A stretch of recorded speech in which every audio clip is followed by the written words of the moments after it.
So hello, welcome to another Nickjitsu video. Today I thought I'd do something a wee bit different and have a look at how I approach some of the cover songs that we do in different bands. And the first song we're going to look at is Don't Stop Believing. Glee. I love Glee. I like Glee. Glee, my arse. No.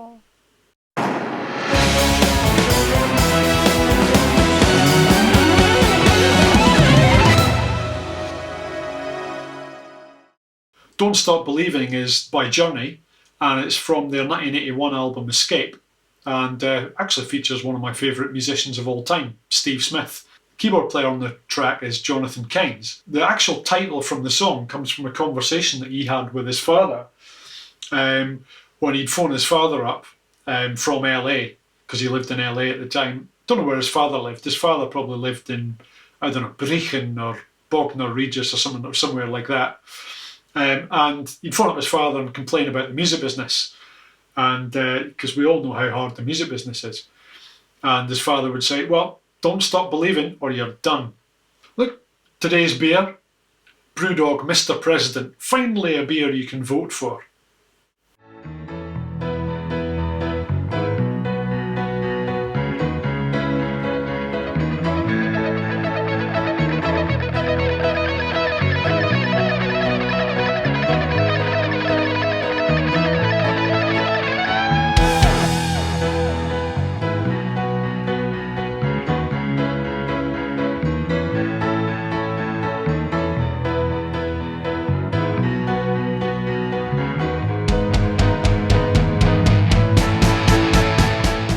So the piano part's a bit of a challenge.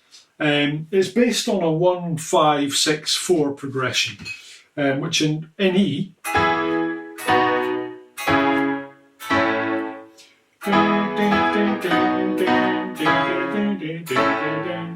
is, you know, it's a million songs. You've got to watch this thing called The Axis of Awesome, and they go over the 4 chords that are in, like, I think they do about 49 songs out of 4 chords. But this is the interesting thing. It's just based on E, and then the 5 of E, which is B, and then the 6, which is C sharp minor, and then the 4, which is A. But what Jonathan Keynes does is he actually starts moving the inner voices and adds that bass line to what he's doing. The voicings that I've got for it, and again, they may not be exactly what the piano plays, but I am playing guitar, so I've done my best. So if I just look at the chords that I came up with for this, so that's chord number 1. That's your E. And it's basically an E power chord that goes to a B power chord, and then that goes to a C sharp minor. So that's actually C sharp minor 7.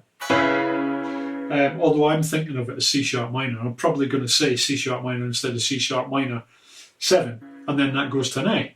And then it goes back to an E, then to a B power chord again, and then goes to a G sharp minor chord, and then back to an A. Like that. Now this is where the top note changes. The top note changes from a B to an A, like that. You can do this in several ways. I originally used to do it with the cage system, and that did me for years.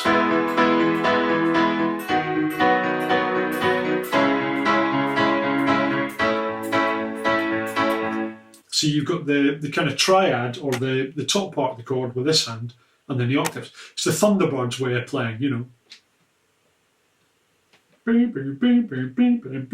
Like that.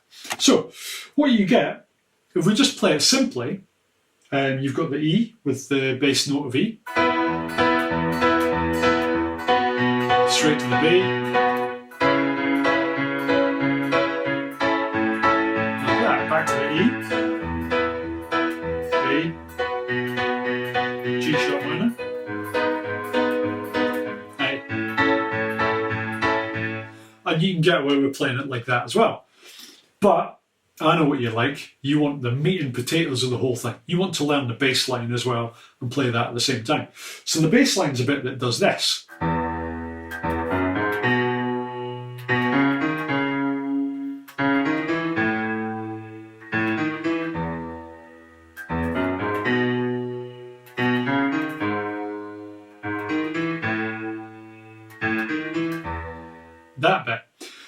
And I'm not going to lie, it's a bit of a challenge putting that in with the chords. So do it slowly and then build it up. It's taken me quite a while to be able to do this live. When you practice this, try and have somebody else in the room with you, preferably 2 people. And the minute you start playing it up to tempo, make sure they try and sing along, but out of key and out of time. And make sure one of them starts in the wrong place, in the wrong bar, over the wrong chord. Because that will train you to block out anybody when you're playing it live that does that. Because it happens at every single gig that I do and I play that. Somebody will sing it out of time, out of tune, all over the place. And it's not always a singer. So I'm playing the E, that E chord. And the third time I play it, 1, 2, 3, I'm going to switch to playing an F sharp on the bottom. And then when I go to the G sharp, I'm going to play the chord again. So watch my thumb. I don't know if you can see me, I'm actually dampening as I move between chords. And that's the way you should play when you're doing chords, especially on piano, on synth guitar. Piano is exceptionally difficult to do on the guitar, funnily enough. People always complain about, the tracking and all that kind of thing. It's not the tracking, it's the way you play. And this is one of the little tips I can give you when you're switching chords. Dampen the strings with your fingers as you move to the next chord. Like that. So this is similar. You've just played the chord on that beat. You go straight to a B power chord. And what I'm doing here, I'm playing the B. I've got the bass note on the 7th note of the E string. And then the bass line is going to go, you're going to play an individual C sharp. And then when you play the D sharp, which is the 6th fret on the 6th fret on the A string, you're going to play the chord again. So you're going to play this. 4th fret on the A, and then 6th fret on the A, but with the chord. And then keep your fingers down, because you're just going to roll that pinky over and play that C sharp chord. And again, the root note's going to be 4th fret on the A string. This is quite tricky, because what you've got to do is you've got to put your 3rd finger. This is only an individual note, so it doesn't really matter that you're taking it off the chord. You're putting it on the 6th fret of the A string and playing a D sharp. Then you're going to change that to an E. Now you're going to slide that up the way, but you've got to swap your fingers round, so that 1st finger comes onto the E, comes onto the 5th fret of the B string. Your 2nd finger is going to go onto the 4th fret of the G, and then your 3rd finger is going to be on the 7th fret of the A string, on the E. So you get this. And then you're going to play an open A, and then you're playing that A triad on the top. Now, optionally, sometimes the keyboard player doesn't actually doesn't play the 2 notes as a transition into E, but he does at the very beginning. So what you do is, again, 3 times, 2, 3,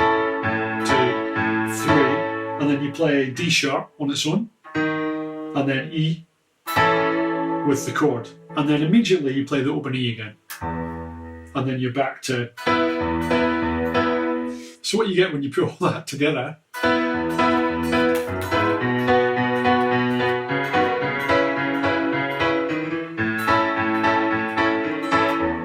you get that. Now, second time around, of course, you play it. When you're on the B, and you play the 4th fret, then the 6th fret on the A, you go to a G sharp minor.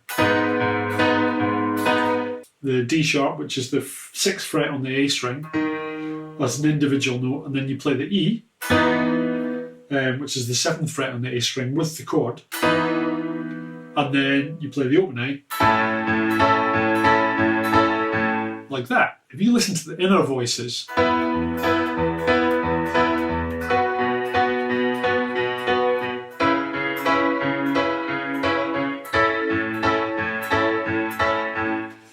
what you'll notice is that they're actually not moving very much. There's E. So if I take away the top note, there's the E. And then the B. See, there's one note that stayed the same. And then one note's going to go up, one note's going to go down, contrary motion. And then over the A, it's going to stay the same. And that's the difference between this. Very clever, isn't it? The whole time he's keeping one note on the top that only moves on the last chord. Genius. Things to note, after the little guitar diddle diddle diddle diddle diddle diddle, you get to that A, you've got two stabs, ba ba, and that's just the chord, the E chord again. And then the only other bit is once you get to the end of that intro part, again, it's on the G sharp minor.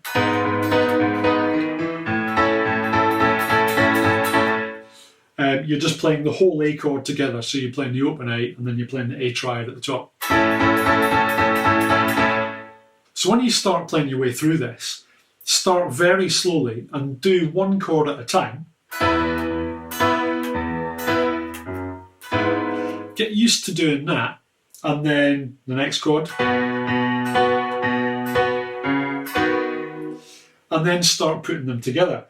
And it's going between the chords that's hard. It's not necessarily what you do on each chord itself. Now you can do it where you don't play the bass note and the chord at the same time.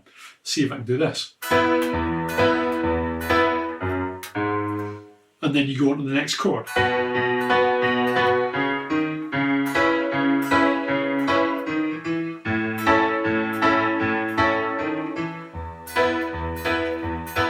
And you play the top part of the chord 3 times. Nobody will really notice if you don't play it exactly like the keyboard part. So one of the weird things about playing this live is that when I start it and I'm playing the piano part, most people think it's a backing track. And when I'm playing synth guitar, the biggest compliment I can actually get is that people think it's a backing track, because it means that you're playing it so precisely and so in time, and it sounds so authentic that it sounds like a backing track. However, they don't say whether it's a good backing track or a bad backing track.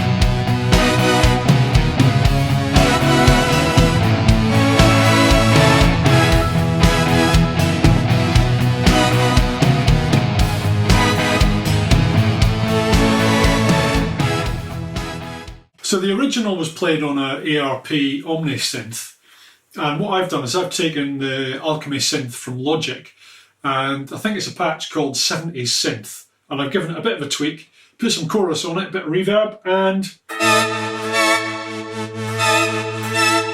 that's the sound that we get. And it's very close to what's on the album. When I play it live, I play guitar at the same time. I'm playing rhythm guitar. And because I'm playing rhythm guitar, I've normally got my tone control halfway up. If I have my tone control halfway up, it means that I'm blended back in the mix a little bit, and it allows the lead guitar to shine through a little bit more. The other benefit that it gives me playing regular guitar and synth at the same time is that when I play the synth, I'm not sure if you can hear that, if I turn a bit of the guitar in,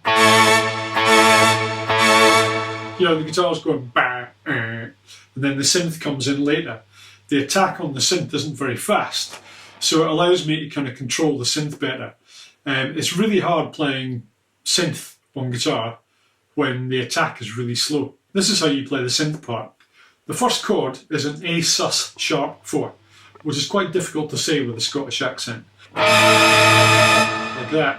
You might recognise that chord from other songs such as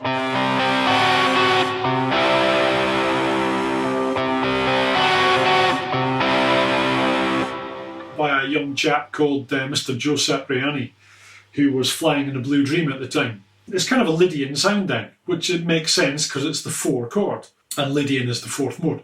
So, you've got sus sharp 4, and then you go into a normal A.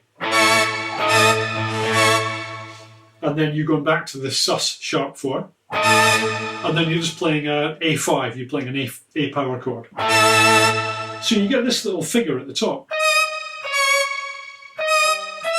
like that. And what I do is I keep, because I'm playing rhythm guitar as well, I'm keeping the A going, like that. So I'm playing like that. Now I'm dampening with the heel of my hand on the open A string. And also, when I'm playing the chords, I'm squeezing them down and then taking them off. So I'm getting... I'm not leaving the chord on. Like that. So you get... And then you do something very similar when you go back to E. So it's basically from the E bar chord. It's that little triad in the middle. Like that. And all I'm doing is I'm going to play a little figure over the top of that. Very similar to what we did over the A. So first chord we're going to play is basically, it's like a E major 7. It's like a really nice kind of inversion of that. And then I'm going to take it off and play the regular E chord. And then the E major 7 again. And then I'm going to play an E major, but this time I'm going to put the E on the top. So we're going to have the 17th fret on the B. You notice that none of the other fingers have changed. So you get this. Like that. So when you put these two together, you get this. And then to E. Like that. And when the singer's screaming away and looks like he's extremely constipated and sings a high note, then that's pretty much when you go to the next section. Now the next section you're going to play a B, and it's just a regular B major chord, and then you're going to play an well, it's an E power chord really, and then back to the B again, back to the E, and then back to that A that we played in the previous bit.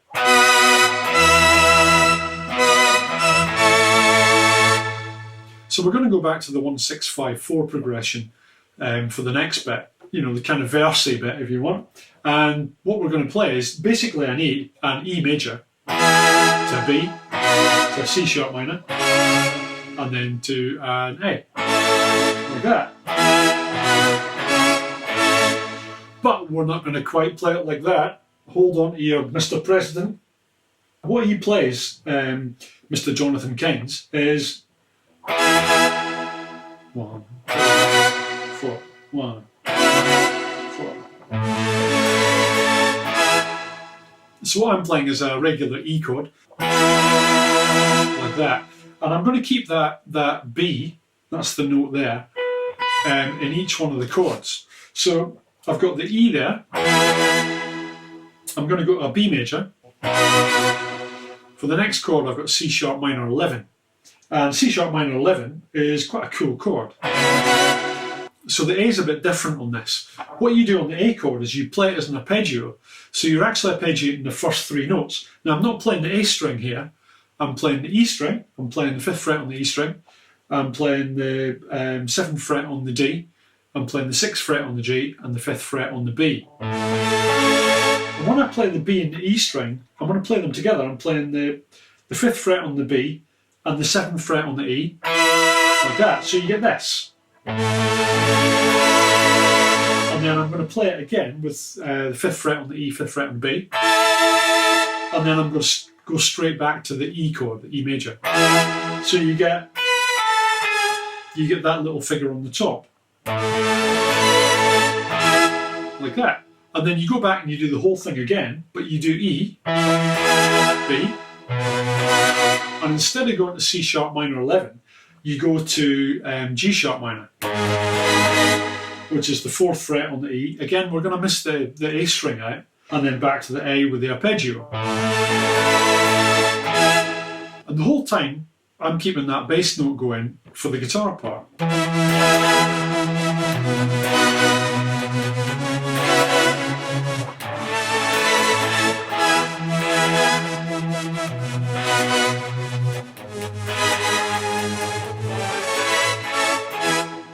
Oops. But there you go, that's the general idea of how I play that part. Thank you very much for watching. Hope you managed to get something out of that. There's quite a lot of ideas there, just with 4 chords, how you can, change the voicings and change, use the cage system, all that kind of thing. And it's worth studying other instruments just to get ideas for your guitar playing. It's not just for your synth guitar playing. And it helps you composition, and it helps you create voicings live, and it makes it more interesting to play live as well. It keeps you interested as you're playing, so you stop getting bored playing the same songs over and over again. So don't forget to do the like, subscribe and all that kind of thing. Don't forget my album Hyperrail's out. So from me, Mr. President, and oh look, there's my book. Look, Backseat Bedroom. It's all about, some of you may not know that I lived in a car for 10 years and now live in a van. And lived in a van for 4 years. So 14 years not living in a house, It's lucky you don't have smell-o-vision. But this book is about the first 7.5 years of me living in a car. So if you're thinking about doing it, buy this book. There you go. So thank you very much for watching. Sláinte.